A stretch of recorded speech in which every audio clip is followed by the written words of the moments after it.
Today in the Seco Select kitchen, I'm making roasted rosemary garlic chicken.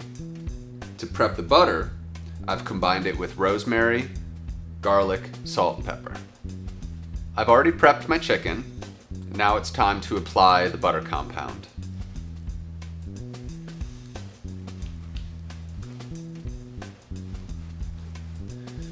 Got to make sure to get it under the skin as well as on top. Get a good even coat of this butter. I've already pre-programmed the oven, so now it's ready for the chicken. This will slow roast for 2.5 hours.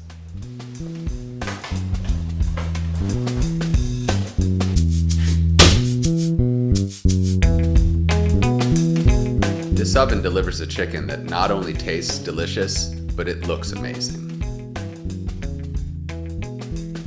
Just look at that browning.